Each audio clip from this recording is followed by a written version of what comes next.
Itu dia tadi ya pengalaman yang dirasakan di Bengkulu tadi identik dengan kegempaannya, kemudian di Provinsi Lampung ada ini pandemi. Iya banyak luar biasa. Mungkin ada yang paling menarik ya Dep kan?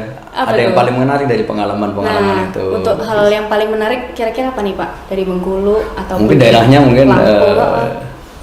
kemudian Mbak nih selama Bapak memimpin di Lampung ini mungkin ada peningkatan ya terkait dengan layanan meteorologi khususnya di BMKG Lampung, atau mungkin Bapak bisa juga ceritakan peningkatan layanan meteorologi di BMKG secara umum Pak. Itu, dan harapannya juga masyarakat selalu memakai atau mengakses informasi dari BMKG, karena di luar sana banyak berita-berita yang tidak cocok, tidak atau hoax yang sering muncul. Sebaiknya kita confirm ke BMKG itu sendiri.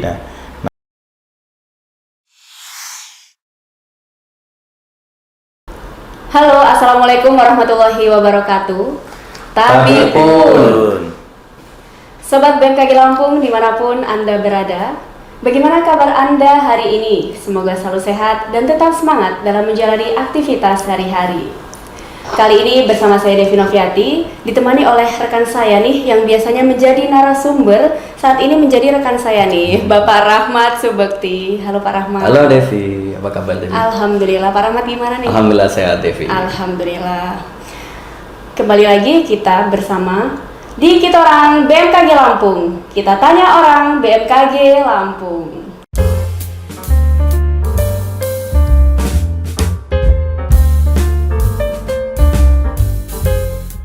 Baiklah, pada kesempatan kali ini kita sudah menghadirkan narasumber di tengah-tengah kita yang tentunya spesial sekali nih, yaitu Kepala Stasiun Meteorologi Kelas 1 Radin Inten 2 Bapak Kukuh Ribudianto MSI. Betul sekali Devi, selamat datang Pak Kukuh. Terima kasih sudah meluangkan waktunya di acara kita bersama podcast Kita Orang BMKG Lampung. Mungkin kita minta waktunya untuk berbincang-bincang sedikit Pak ya sore hari ini. Siap. Ya, halo Pak Kukuh. Ya. Apa kabarnya nih Pak? Alhamdulillah baik Mbak Devi. Alhamdulillah. Bagaimana Pak Kukuh puasanya sudah 23 hari? Alhamdulillah lancar saja ya. Nggak ada perjalanan mungkin selama 23 hari ini? Ada ke rapat di Jakarta, alhamdulillah. Tapi tetap berjalan berpuasa, Pak, ya? dengan lancar. Alhamdulillah. Mudah-mudahan kita semua bisa menyelesaikan Ramadan kita ini, puasa kita ini dengan baik ya, dan diterima amal kita. Amin, Amin ya rabbal alamin. Baiklah Pak Kukuh, Pak Rahmat, dan juga Sobat BMKG Lampung dimanapun Anda berada. Nah, sehubungan dengan Bapak Kukuh Ribudianto ini akan berpindah tugas nih, yang sudah sejak tahun 2020 nggih Pak di Lampung ya Pak ya. Betul sekali. Sudah sejak tahun 2020 tentunya akan mengemban amanah di tempat yang baru. Nah, boleh nggak sih kita kulik nih Pak sedikit mengenai gimana nih Bapak rasanya ketika berada di BMKG Lampung ini. Terutama kita kan 2020 mengalami Pandemi COVID, betul ya, banget tentu tuh, berat ya. iya. Mungkin Bapak bagaimana melewati itu bersama nih, kita bersama di Lampung ini. Gimana Ya, Pak? monggo Pak.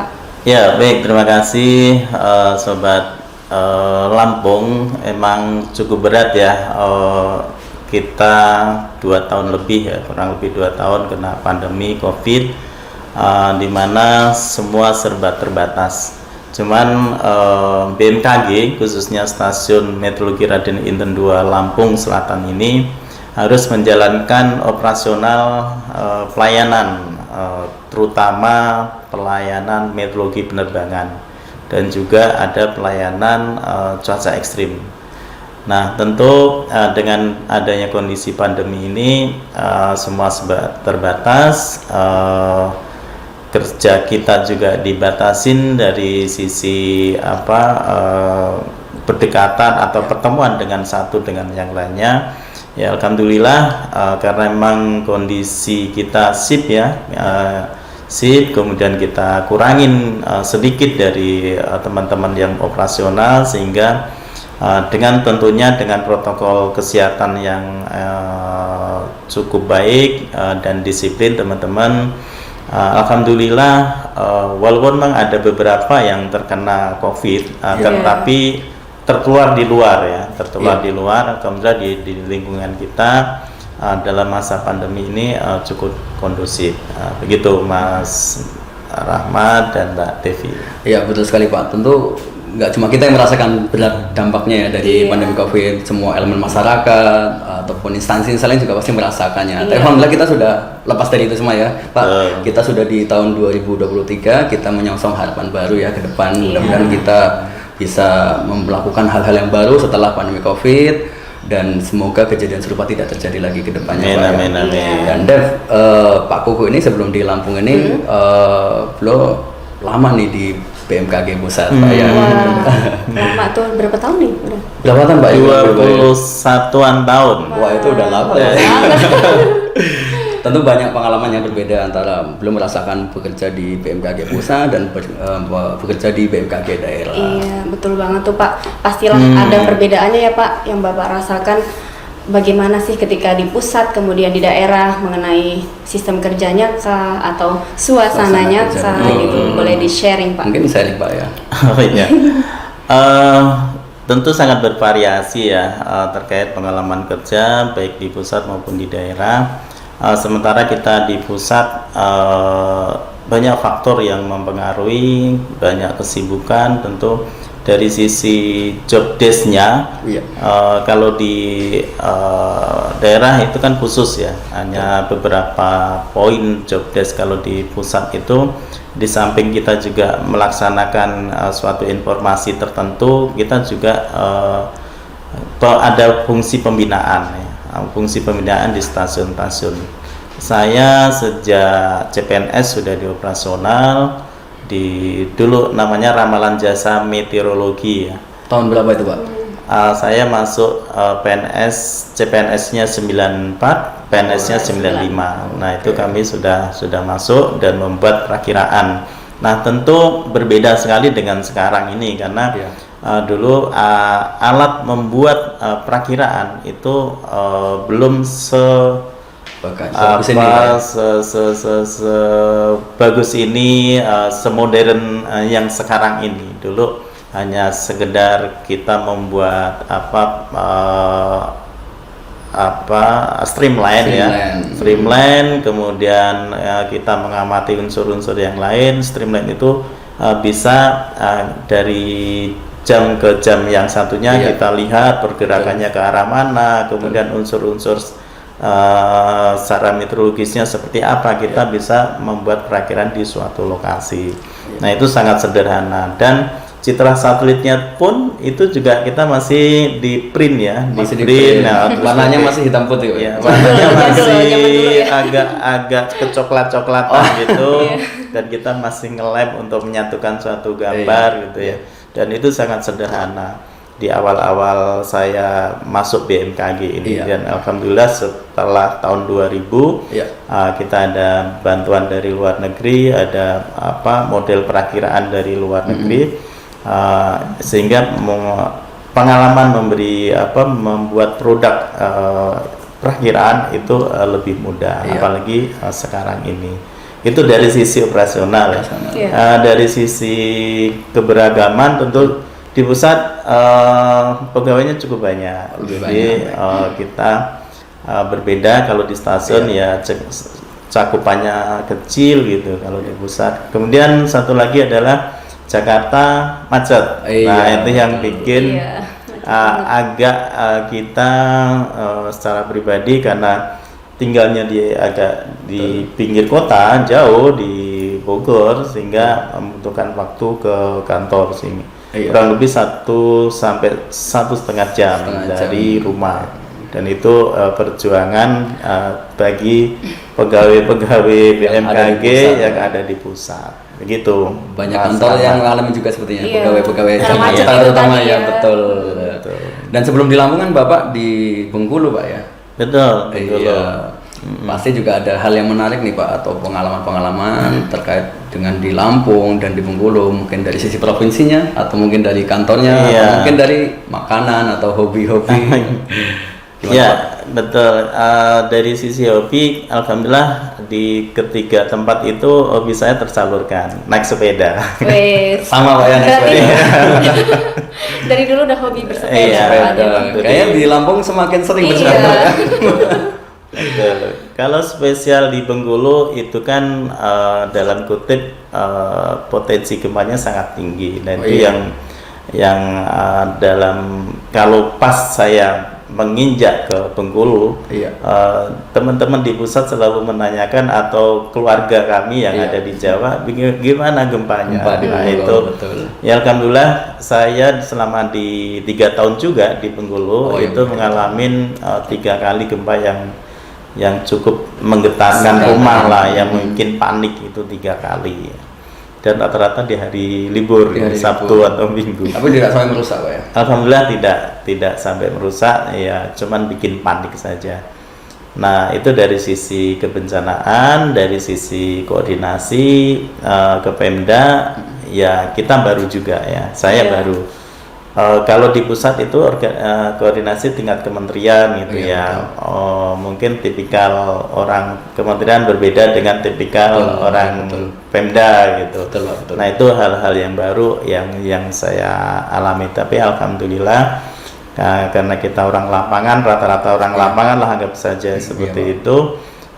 Komunikasi yang baik itu menjadikan koordinasi kita bisa cukup bagus. Apalagi Pemda Bengkulu itu sangat care banget sama BMKG. Dari gubernurnya, dari Poldanya itu sangat dekat dengan BMKG. Kemudian di Lampung sendiri gimana, Pak? Yang sudah dijalani? Lampung karena Koordinasi ada pandemi mungkin. juga ya, pandemi ini kita terkendala pandemi terkait koordinasi memang berkurang ya. Kayak saya sendiri itu kurang lebih tanda kutip bekerja di Lampung kurang lebih cuma setahun lah ibaratnya ya, karena pandemi kita serba dibatasin, koordinasi juga dibatasin. Itu saya merasa baru setahun lah bekerja di Lampung ini. Dari sisi koordinasi setelah itu juga alhamdulillah cukup bagus. Beberapa kali kita ketemu dengan gubernur, dari Polda sendiri juga sama karena instansi vertikal ya, jadi kalau Polda sangat care juga sama BMKG dimanapun kalau di Polda. Nah, dengan instansi dinas-dinas juga alhamdulillah dengan BPBD, dengan Dishub itu cukup baik koordinasinya. Dari komunitas perhubungan itu cukup baik hubungan kita. Ya, Ya. itu dia tadi ya pengalaman yang dirasakan di Bengkulu tadi identik dengan kegempaannya, kemudian di di Provinsi Lampung Lampung ada ini. pandemi. Iya, banyak luar biasa. Mungkin ada yang Bapak. paling menarik ya, Dek, kan? Apa Ada yang tuh? paling menarik dari pengalaman-pengalaman Nah, itu. untuk hal yang paling menarik kira-kira apa nih Pak dari Bengkulu atau Mungkin daerahnya mungkin Ya, kalau dari sisi daerahnya hampir sama ya. Sumbaksel itu dari sisi makanan hampir sama. Pindang, Wah, pindang. duren, Iya. pempek itu hampir sama. Dan itu sebenarnya hal baru juga buat saya. Maksudnya pindang, duren itu hal-hal yang baru. Apalagi di Bengkulu tuh murah banget durennya. Lebih murah dari Lampung? Lebih murah dari Wah, ayo kita ke Bengkulu Pak. Kita borong dulu. Tapi bisa cocok semua Bapak? Atau ada yang nggak suka? Dari sisi makanan tempoyak saya Iya, belum tempoyak. bisa Menikmati. tempoyak karena rasa asam dan Asing juga, Pak ya? itu agak aneh. Kalau tempoyak sedikit udangnya banyak itu baru bisa. Masih bisa. Baik. Ya, itu dari pengalaman. Kalau dari sisi kontur topografi hampir sama, pegunungan. Iya. Dan ada yang daerah-daerah yang pedalaman, daerah sulit itu hampir sama, daerah pegunungan yang susah dilalui oleh kendaraan. Karena di Bengkulu kami dikelipat jadi selalu ke daerah-daerah. Daerah, betul. Kebetulan kalau di Lampung juga kami mengikuti teman-teman di geofisika, itu juga alat-alatnya cukup jauh dari keramaian sehingga juga sulit untuk menjangkau. Nah, menariknya di Lampung lebih ke wisata lautnya Iya, ya. pantai ya, Pak. Pantainya cukup banyak Bagus-bagus juga. dan bagus-bagus. Dan ada juga yang daerah yang cukup sulit dijangkau, itu juga saya pernah ke situ dan daerah itu tidak ada listrik, tidak ada sinyal. Nah itu untuk menempatkan alat teman-teman di geofisik adalah alat pemantau kegempaan atau kita sebut shelter gempa bumi. Oh iya, betul. Baik, dari itu pengalaman-pengalaman beliau Iya, bisa luar biasa di daerah sekali, banyak sudah dibagi dengan kita, dengan sobat BMKG Lampung. Kemudian Pak nih, selama Bapak memimpin di Lampung ini mungkin ada peningkatan-peningkatan ya terkait dengan layanan meteorologi khususnya di BMKG Lampung, atau mungkin Bapak bisa juga ceritakan peningkatan nih layanan meteorologi di BMKG secara umum, Pak. Apa yang sudah dilakukan oleh BMKG terkait dengan pelayanan meteorologi? Iya, kalau di Lampung sendiri saya belum merasa puas sebenarnya ya, karena cuma setahun itu maksimal Iya. tahun ini Pak ya. Karena setahun COVID tadi itu ya. Ya, tapi paling tidak layanan publik atau produk-produk informasi sebenarnya bukan kami, tapi kalian teman-teman lah yang membuat informasi itu. Dan kita juga kebetulan pas pada saat saya bisa komunikasi dengan baik dengan TVRI sehingga teman-teman membuat layanan tampilan yang secara rutin ditampilkan di TVRI. Tadinya kan cuma 1 kali tampilan, sekarang menjadi 2 kali tampilan, yang itu diproduksi oleh teman-teman BMKG sendiri. Nah, itu mungkin ya pengalaman itu. Kemudian ada medsos yang diaktifkan oleh teman-teman seperti YouTube sekarang ini, podcast sekarang ini, itu juga teman-teman cukup luar biasa mengembangkan podcast ini, yang harapannya nanti setelah saya tidak di Lampung lagi, ditingkatkan lagi frekuensinya ya, frekuensi. Karena anak-anak milenial sekarang haus akan informasi. Mungkin pemahaman terkait BMKG itu mereka mungkin belum seberapa banyak pengetahuan tentang kita. Begitu Mbak Devi dan Mas Tama. Luar biasa, banyak sekali nih pelayanan yang sudah diberikan di BMKG khususnya Provinsi Lampung ini. Tadi bisa melalui media sosial kita kan, kemudian ada televisi juga ya Pak Ahmad, Pak Koko. Nah, ada nggak sih Pak yang menjadi unggulan dari pelayanan-pelayanan yang sudah diberikan gitu? Pelayanan unggulan tidak terlalu signifikan kalau menurut saya ya. Walaupun di sini juga sudah luar biasa adanya tadi produk-produk baru yang disampaikan ke masyarakat. Bahkan ada pelayanan khusus komunitas kebencanaan, ada grup sendiri, kemudian ada provinsi, kabupaten pun ada yang meminta sendiri. Sekarang kemarin ada dengan Polri, itu iya, terkait itu enggak semena-mena kita sendiri ya, karena juga program dari pusat. Itu program dari pusat. Kalau yang terbaru ya paling podcast seperti ini, yang peningkatan informasi di Instagram, di Facebook, di YouTube, itu yang frekuensinya lebih aja sih sebenarnya. Sebenarnya teman-teman sebelumnya sudah melakukan itu. Kalau di level BMKG pusat atau nasional sendiri Pak ya, mungkin Bapak masih mengikuti lah terkait informasi perkembangan layanan juga di BMKG di secara nasional itu. Mungkin apa yang diunggulkan di BMKG saat ini nih Pak? Ya, beberapa aplikasi cukup pesat ya untuk aplikasi untuk layanan publik. Aplikasi info BMKG Pak ya? Info BMKG meningkat ya secara betul. kualitas. Jadi ada info BMKG yang bisa di-download di Play Store dan App. Itu informasinya sudah sangat komplit di situ. Jadi bahkan kita buat per kecamatan pun masuk di situ. Kemudian aplikasi perakiraan gelombang tinggi, bahkan radar kita yang integrasi sudah masuk di situ. Sudah masuk. Jadi masyarakat bisa mengakses radar di aplikasi itu. Betul. Dan itu menjadi juara di ajang lomba layanan publik, aplikasi layanan publik tingkat internasional. Betul. Juara berapa? Yang mengadakan Badan Meteorologi Dunia atau WMO.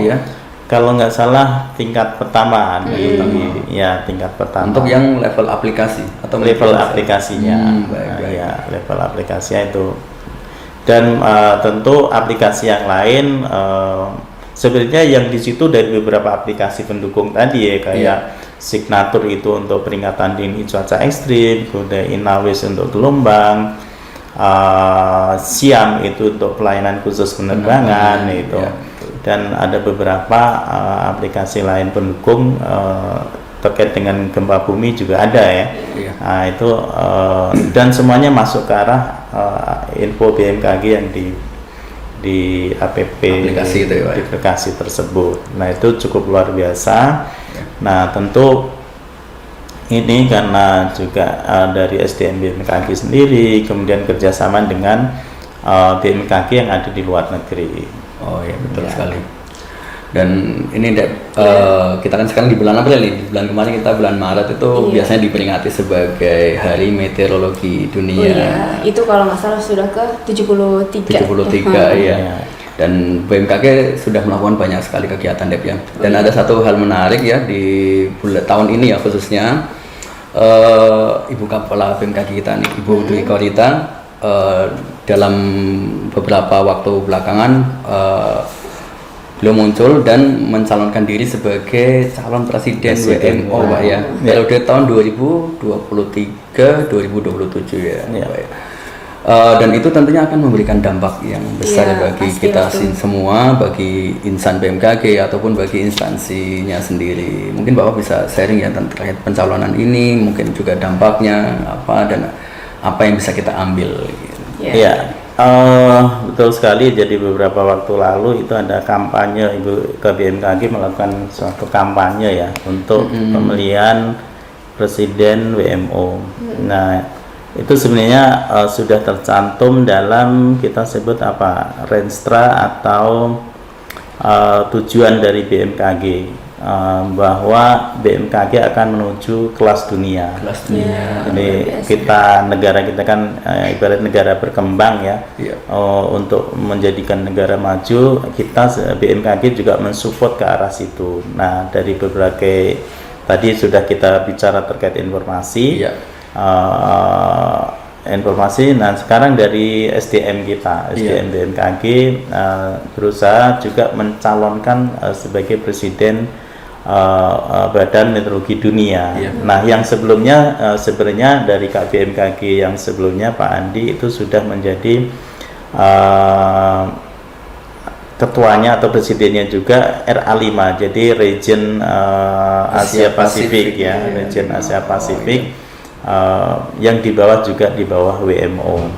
Nah itu yang tingkat tertingginya adalah WMO. Nah harapannya juga itu juga mengangkat BMKG, mengangkat Indonesia di kancah dunia terkait bahwa BMKG atau Indonesia itu mampu di organisasi meteorologi atau organisasi yang terkait dengan cuaca, bencana hidrometeorologi, dan semua diatur di WMO tersebut. Wah, luar biasa sekali ya gerakan dari Ibu KA BMKG kita ini. Dampaknya bisa bukan hanya BMKG ya, di Indonesia juga bisa memunculkan Indonesia di level internasional ya. Betul sekali. Semoga bisa memotivasi kita ya. Betul banget tuh. Nah, berbicara mengenai motivasi sendiri nih, Bapak, kami sebagai pegawai di BMKG tentulah membutuhkan motivasi nih, terlebih dari Bapak Kukuri Budianto nih ya. Boleh nih Pak diberikan supaya bisa menunjang pelayanan meteorologi lebih baik lagi gitu, khususnya di BMKG Provinsi Lampung. Ya, kalau dari sisi kami saya sendiri ya, saya akan mempermudah teman-teman itu untuk sekolah karena itu sudah difasilitasi oleh BMKG. Jadi programnya Ibu Kepala BMKG yang sekarang ini adalah 500 dokter di BMKG. Nah itu untuk juga mengangkat BMKG ke arah dunia juga. Nah dari sisi saya sendiri ya hanya mengizinkan anak buah kami untuk ikut berjuang bersama untuk membesarkan BMKG lewat sekolah. Nah sekolah nanti kan bisa aja kemana saja. Nah, program-program BMKG sangat luas, baik di dalam negeri maupun di luar negeri. Itu ada di berbagai universitas terkenal ya, dan tentu juga yang di luar negeri juga universitas yang terkenal. Nah motivasi inilah maksudnya ayo teman-teman, kalau bisa sekolah, Iya. kalau paling tidak ada penelitian kecil terkait di wilayah kita. Di wilayah. Ya, penelitian kecil di wilayah kita. Nah, tentu apalagi teman-teman forecaster ya, teman-teman forecaster atau observer itu bisa meneliti wilayah kita sendiri, sehingga paham terkait dengan wilayah kita. Jadi fungsinya apa? Fungsinya adalah untuk memberikan hasil dari perakiraan itu mendekati ke arah kebenaran. Keakuratannya, Akurasinya Akurat. akan lebih tinggi. Kemudian juga dari hasil tulisannya itu juga sebagai penilaian angka kredit, sebagai pengalaman menulis. Nanti pada saat kuliah tentu tidak akan kesulitan kita tulis menulis terkait dengan kajian ilmiah. Iya, Oke, betul. yang bisa kita tangkap nih, Bapak Kuku memberikan motivasi kepada sobat BMKG sekalian supaya terus melanjutkan belajar supaya melalui pendidikan, iya, ya. betul banget. Iya, dan kayaknya sudah banyak ya kita obrolkan bersama dengan Pak Iya, Kuku betul terkait banget. dengan BMKG berkancah di level internasional gitu. Tapi kayaknya waktunya, karena kita kebetulan ambilnya sore nih, Dep, ya, kita Iya. sudah mendekati waktu persiapan berbuka puasa nih. Kayaknya harus sayang sekali harus kita cukupkan pembicaraannya. Tapi sebelum mengakhiri ini, mungkin setelah tadi memberikan motivasi untuk pegawai, bisa menyampaikan juga pesan untuk masyarakat, Pak, atau sobat BMKG Lampung, baik itu terkait dengan informasi meteorologi ataupun hal-hal yang lain terkait dengan musim kebencanaan. Monggo, Pak. Ya, mungkin terkait masyarakat atau sobat BMKG atau di seluruh Lampung, tentu kami berharap masukan dari masyarakat terkait dengan perakiraan kita, sehingga kita bisa memperbaiki perakiraan itu. Dan harapannya juga masyarakat selalu memakai atau mengakses informasi dari BMKG, karena di luar sana banyak berita-berita yang tidak cocok, atau hoax yang sering muncul. Sebaiknya kita confirm ke BMKG itu sendiri. Nah, tentu itu yang lebih bagus. Kemudian juga masyarakat tentu untuk mengurangi. Nah, sekarang ini terkait dengan perubahan iklim kan sudah sangat gencar ya disampaikan oleh beberapa petinggi negara kita. Nah, tentu seperti ini, menanam pohon, ada usaha, ada effort, Pak, ya. pengelolaan sampah yang baik, sehingga laju emisi untuk perubahan iklim ini bisa ditahan, paling tidak menahan laju pertumbuhan suhu atau kenaikan suhu dunia. Nah, ini sebenarnya di WMO juga udah dipatok juga itu, bahwa nggak boleh lebih dari 1,5 derajat kenaikan suhunya. Oke. Itu mungkin itu. Terima kasih. Ya, demikian pesan dari Pak Kuku ya kepada masyarakat, lebih ke menjaga lingkungan ya, untuk membantu program pemerintah mengurangi atau menahan laju perubahan iklim ya, Dep ya. Ya, betul banget tuh. Terus tadi ada satu lagi tuh, Pak, mengenai informasi nih kepada masyarakat, diaksesnya lewat langsung ke BMKG saja, jangan lewat kadang nggak akurat gitu ya. Betul, sehingga hoax itu jangan tersebar luas. Betul banget. Silakan, Devi. Oke, baiklah Pak Kuku, Pak Rahmat, dan juga sobat BMKG Lampung. Sepertinya perbincangan kita cukup sampai di sini, karena mungkin Pak Kuku juga ada agenda lain ya, Pak. Iya. Oke, sebelumnya kita ucapkan terima kasih banyak nih kepada Bapak Kuku sudah meluangkan waktunya di sini. Selamat bertugas di tempat yang baru, Ya, Pak. Terima mudah-mudahan kasih. sukses selalu ya, Pak, ya. Amin, Selalu amin. amanah di tempat yang barunya. Amin. Amin ya rabbal alamin. Oke, sobat BMKG Lampung, demikian podcast pada hari ini. Saya Devi Noviati bersama rekan saya Rahmat Bapak Seperti. Seperti pamit undur diri. Wassalamualaikum warahmatullahi wabarakatuh.